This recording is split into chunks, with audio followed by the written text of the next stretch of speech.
퇴직 후 아침에 눈을 떴을 때 집이 낯설게 느껴진 적 있으신가요? 분명 수십 년을 살아온 집인데 오히려 출장 갔던 호텔 방보다 더 어색하게 느껴졌던 그 순간. 익숙하던 공간에서 갑자기 나의 자리가 어디인지 헷갈리는 기분. 이것이 바로 퇴직 이후 많은 분들이 처음으로 마주하는 가정에서의 낯설입니다. 이번 이야기는 68세 전직 공무원 이종만 씨의 사례를 중심으로 풀어보겠습니다.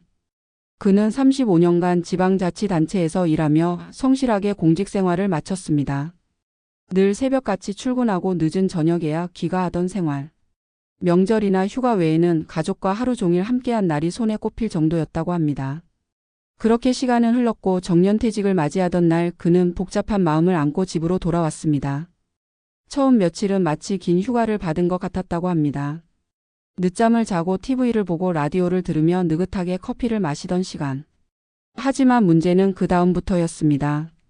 점점 가족들과의 대화가 줄어들었고 식사 시간에도 묘한 거리감이 생기기 시작했습니다. 손주와 놀아주려 해도 어색했고 아내와 하루 종일 마주 앉아 있는 것도 불편했습니다. 집안 어디에 있어도 자신이 불청객이 된 듯한 기분이었다고 그는 말합니다. 이종만 씨는 어느 날 아침 식탁에서 이런 말을 들었습니다. 당신 왜 자꾸 잔소리를 해? 평생 집안일 하나 안 하던 사람이 이제 와서 왜 이래? 그 말은 비수처럼 가슴에 꽂혔습니다. 그는 가족과 잘 지내고 싶었을 뿐인데 오히려 거슬리는 존재가 되어버린 느낌이었습니다. 가장으로서 열심히 살아온 삶이 정년퇴직과 함께 무력함으로 바뀌는 순간이었습니다. 그는 말합니다. 집은 내게 안식처가 아니었습니다. 출근 전에 잠깐 머물다 가는 대기실이었죠. 정작 가족은 내가 집에 있는 걸 불편해했고 나도 가족과 어떻게 지내야 할지 몰랐습니다. 이종만 씨는 심리 상담을 받아야 할 정도로 위축되어 있었습니다. 매일 가족이 출근하거나 학교 가는 뒷모습을 바라보며 홀로 남은 거실에서 멍하니 시간을 보내는 일이 반복됐습니다. 그러던 어느 날 그는 결심합니다. 다시 가족과의 관계를 회복하자. 내가 변해야 한다. 그 첫걸음은 관찰이었습니다. 그는 가족을 이해하려 노력했습니다. 아내가 하루 중 어떤 일에 피로를 느끼는지, 손주가 어떤 장난감을 좋아하는지, 자녀들이 퇴근 후 어떤 말을 기다리는지 하나씩 메모하며 배웠습니다. 아빠는 원래 말이 없어라는 핑계를 버리고 매일 한 가지씩 먼저 말을 걸기로 마음먹었습니다. 가장 먼저 한 일은 아내와 함께하는 아침 산책이었습니다. 처음엔 어색했지만 10분이라도 함께 걸으며 날씨 얘기부터 시작했습니다. 이종만 씨는 매일 점심을 직접 만들어 보기로 했습니다. 서툴렀지만 아내는 내가 요리할 땐 이런 스트레스가 있었구나 하고 깨달았다고 말했습니다. 또 손주와의 관계도 조금씩 바뀌었습니다. 함께 블록을 맞추다 보니 손주의 세계가 보였고 그 아이도 점점 할아버지를 찾기 시작했습니다. 이종만 씨는 퇴직 1년 차가 되었을 때 이렇게 고백합니다. 이제야 우리 집이 진짜 내 집 같아요. 가족이 나를 이해해 주기만 바랐는데 내가 먼저 다가가는 게 맞았던 겁니다. 관계는 지켜내는 게 아니라 매일 새로 쌓아가는 거라는 걸 알게 됐죠. 이 사례는 단순히 한 사람의 변화 이야기가 아닙니다. 많은 은퇴자들이 집에 있는데도 외로운 경험을 합니다. 일터에서는 인정받고 존중받았던 사람이 가정에서는 낯선 존재가 되는 이 씁쓸한 현실. 문제는 시간이 지나면 저절로 나아지지 않는다는 점입니다. 오히려 더 멀어지기 쉽습니다. 전문가들은 은퇴 후의 가족 갈등을 줄이기 위해 다음과 같은 조언을 합니다. 첫째, 가족은 나의 복귀를 기다리고 있었던 것이 아니라 이미 나 없이도 익숙해진 생활 패턴을 유지하고 있었다는 점을 인정하는 것. 둘째, 조급해하지 말고 관계를 새로 쌓는다는 자세로 접근해야 한다는 것. 셋째, 역할을 찾기보다 일상을 함께하는 법부터 익히는 것이 우선이라는 점입니다. 퇴직 이후의 진짜 어려움은 소득의 중단이 아니라 관계의 단절에서 옵니다. 사람은 누구에게나 필요한 존재이고 싶어 합니다. 그런데 그것이 더 이상 직장에서 주어지지 않을 때 우리는 새로운 필요를 찾아야 합니다. 그 시작점은 바로 가족 안에서 나의 위치를 다시 정립하는 것입니다. 하지만 그 위치는 스스로 만든다고 해서 생기는 것이 아닙니다. 상대의 눈높이에서 함께 쌓아야만 얻을 수 있습니다. 오늘 이야기처럼 한 사람의 결단과 실천이 가족의 분위기를 바꾸고 자신에게도 새로운 삶의 방향을 제시할 수 있습니다. 낯설게 느껴졌던 집이 다시 안식처가 되기까지 그 길은 결코 멀지 않았습니다. 다만 그 길을 향해 먼저 걸어 나가는 용기가 필요할 뿐입니다. 은퇴는 끝이 아니라 관계를 다시 배우는 시작일 수 있습니다. 그리고 그 시작은 어쩌면 아주 작은 대화 한마디에서 출발할지도 모릅니다. 퇴직 후 집이 낯설었다는 말은 단순한 공간의 이질감이 아니라 관계의 어색함과 존재감의 상실을 뜻하는 표현이다. 수십 년간 일터에서 익힌 역할과 태도는 어느새 몸에 밴 습관이 되었고 그 습관은 가정이라는 새로운 무대에서 쉽게 작동하지 않았다. 우리는 종종 퇴직이라는 사건을 경제적 준비와 연결해 생각하지만 실제로 은퇴자들이 가장 먼저 마주하는 어려움은 관계의 재구성이다. 가족은 기다려주지 않는다. 퇴직한 사람이 느끼는 돌아온 나는 그 자체로 특별한 순간일지 모르지만 가족은 이미 오랫동안 그 부재에 적응한 생활 리듬을 이어왔기 때문이다. 이종만 씨의 변화는 사실 기술적으로 복잡한 일이 아니었다. 정답을 찾았다기보다는 시행착오 속에서 태도를 바꿨을 뿐이다. 그는 처음에 가족에게 서운함을 느꼈지만 시간이 지나면서 자신이 익숙한 방식으로만 접근했다는 걸 알게 됐다.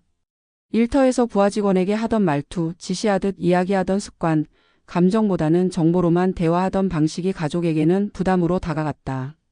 그는 한 번도 가족을 동료로 대하진 않았지만 퇴직 후에도 여전히 일하듯 관계를 관리하려 했다. 그러나 가정은 일터가 아니었다.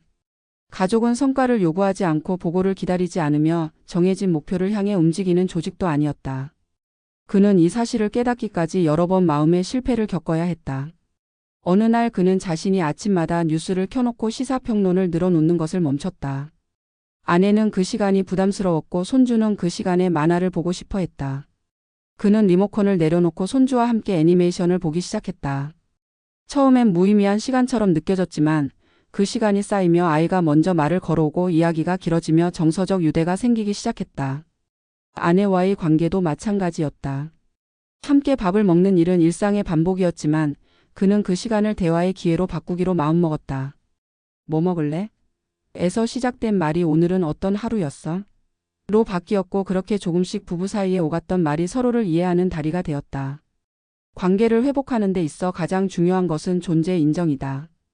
그는 이전에 가족에게 기여했던 방식, 즉 경제적 부양이라는 틀에 갇혀 있었고 그것이 사라지면 자신도 쓸모 없어진다고 생각했다. 하지만 가족은 이미 그를 경제적 존재로만 보지 않고 있었고 단지 오래전부터 정서적 거리를 좁히는 데 익숙하지 않았을 뿐이었다. 이종만 씨는 말한다. 내가 역할을 잃은 게 아니라 새로운 역할을 발견하지 못했을 뿐이었다고. 퇴직은 잃는 것이 아니라 바꾸는 것이며 그 과정에서 필요한 것은 지위나 능력이 아니라 태도였다. 많은 은퇴자들이 겪는 심리적 낙차는 의외로 집 안에서 시작된다. 사회적 명함을 내려놓고 돌아온 공간에서 정체성과 연결감 모두가 흔들린다. 그러나 문제는 그 흔들림 자체가 아니라 그것을 어떻게 받아들이고 대처하느냐에 달려있다. 이종만 씨처럼 작은 일상의 루틴에서 관계의 실마리를 다시 찾을 수 있다면 은퇴 이후의 삶은 그리 낯설지만은 않을 수 있다. 결국 중요한 것은 관계를 복원하려는 의지와 일상의 실천이다. 대단한 이벤트가 필요한 것이 아니라 하루 한 끼를 함께 먹는 시간, 짧은 산책, 건네는 인사 한마디가 관계를 바꾸는 출발점이 된다. 전문가들은 퇴직자에게 관계의 리셋이라는 개념을 강조한다. 기존의 방식으로는 통하지 않는 대화 습관처럼 반복되던 역할이 무용해진 공간, 서로 다른 생활 리듬. 이 모든 것을 처음부터 다시 배우는 과정을 거쳐야 한다. 특히 퇴직 후의 배우자 관계는 이제야 함께 보내는 시간이라는 낭만적 기대보다는 오히려 갈등의 시간이 될 수 있음을 인정해야 한다. 상대는 이미 자기만의 리듬과 공간을 확보해 살아왔기 때문이다. 이 간극을 좁히는 데 필요한 건 대화 기술이나 상담보다는 관심과 존중이다. 잘하려 하기보다 먼저 귀 기울이고 기다리는 태도. 그것이야말로 퇴직 후 가족관계를 재정비하는 첫걸음이다. 퇴직이라는 말은 영어로 리타이 즉 물러나는 것을 의미하지만 실제 삶에서 그것은 다시 돌아와야 하는 자리이기도 하다. 과거의 방식과 거리에서 물러난 뒤 새로운 방식으로 더 가까이 가는 것. 이종만 씨의 1년은 물러나기보다는 다가가는 훈련의 시간이었다. 무언가를 새롭게 시작하기에 늦은 나이라는 건 없다. 관계는 나이와 상관없이 매일 다시 시작할 수 있고 가족은 그 출발점에서 가장 중요한 거울이자 동반자다. 우리가 진정으로 원하는 것은 존중받는 삶이다. 그러나 존중은 외부에서 주어지는 것이 아니라 관계 속에서 상호적으로 만들어지는 것이다. 퇴직 후 가장 먼저 해야 할 일은 존중받는 사람이 되는 것이 아니라 존중하는 사람으로 다시 서는 것일지도 모른다. 그런 태도가 반복되면 언젠가는 그 존중이 나를 다시 감싸는 순간이 찾아온다. 낯설었던 집이 다시 나의 집이 되는 그날까지 매일 한 걸음씩 다가가는 것. 그것이 은퇴 후 삶의 진짜 시작일 것이다.